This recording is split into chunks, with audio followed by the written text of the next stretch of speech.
हल्ल्यानंतर अभिनंदनाचा प्रस्ताव हा विधानसभेमध्ये ठेवण्यात आला आणि त्याला सगळ्याच पक्षांनी पाठिंबा दिलेला आहे। पुढे वळायचे मात्र त्याआधी पाहूयात नाशिककरांनी या हल्ल्यानंतर काय प्रतिक्रिया दिली आहे।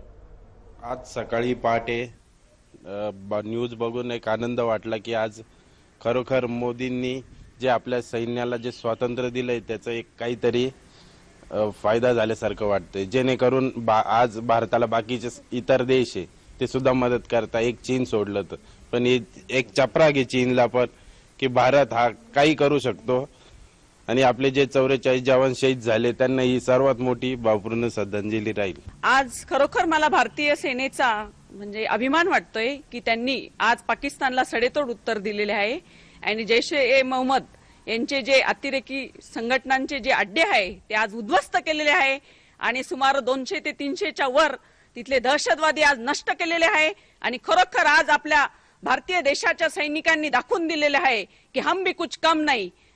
भारताने पुलवामा येथे जो हल्ला केला म्हणजे जो पूर्वी जो सर्जिकल स्ट्राइक केलं तर आपले आदरणीय पंतप्रधान मोदीजींनी जे सांगितल्याप्रमाणे त्यानुसार आज त्यांना प्रत्युत्तर देण्याचा प्रयत्न केलेला आहे आणि इथून पुढे देखील अशाच प्रकारे प्रत्युत्तर दिलं तर भारतीय सैन्याचं मनोबल पण वाढेल आणि सर्वसामान्यपणे नागरिकांमध्ये पण एक चांगला संदेश जाईल किंवा त्यांनी सांगितल्या पद्धतीने जे काम केलं ते योग्य काम केलं। इथून पुढे हीच आवश्यकता आहे। आज जो हल्ला करण्यात आलेला आहे पाकिस्तानवर त्याच्याबद्दल मी प्रथमतः नरेंद्र मोदी आणि त्यांच्या पूर्ण टीमला अभिनंदन करू इच्छितो, कारण की नक्कीच ही घटना पुलवामाचा हल्ला झाल्यानंतर एक प्रेरणादायी घटना आहे आणि सैनिकांमध्ये मनोबल वाढवणारी घटना आहे।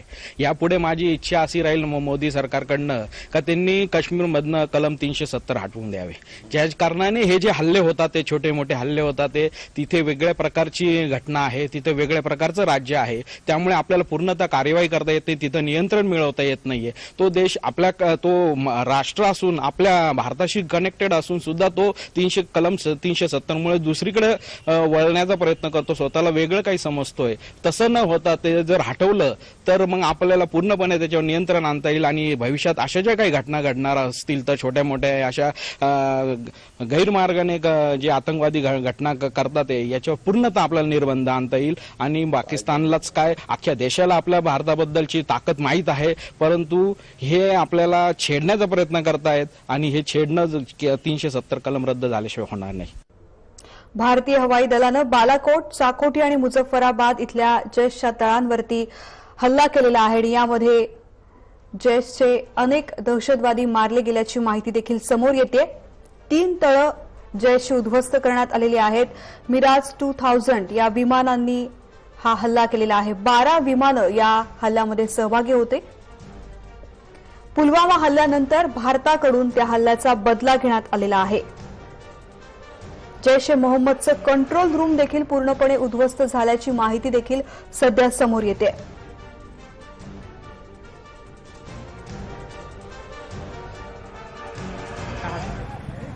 तर या हल्ल्यानंतर संपूर्ण देशामध्ये सेलिब्रेशन सुरू आहे। नाशिकमध्ये कशा प्रकारे सेलिब्रेशन करण्यात येते आपण पाहतोय।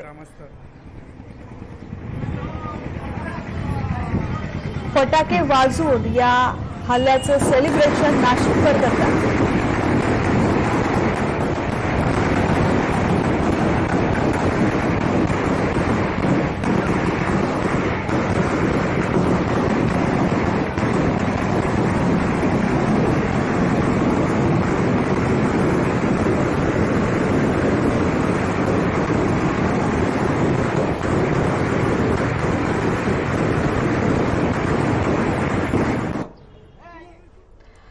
तर या हल्ल्यानंतर प्रत्येक भारतीय अभिमानाने आपल्या सैन्य दलाचं कौतुक करतोय।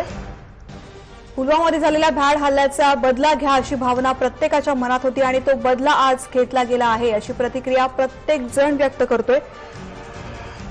वायुसेनेनं हा हल्ला केलेला आहे। मिराज 2000 या विमानांनी हा हल्ला केलेला आहे। 12 मिराज विमानांनी या हल्ल्यामध्ये सहभाग घेतला।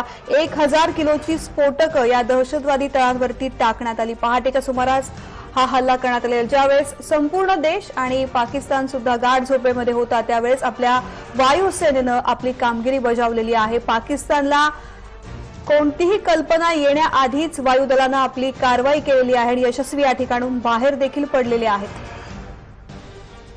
या भागामध्ये 100 किलोचे बॉम्ब टाकण्यात आलेले आहे आणि मोठ्या प्रमाणामध्ये दहशतवाद्यांचे तळ या ठिकाणी आहेत आणि ते तळ उद्ध्वस्त करण्यात आलेले आहेत.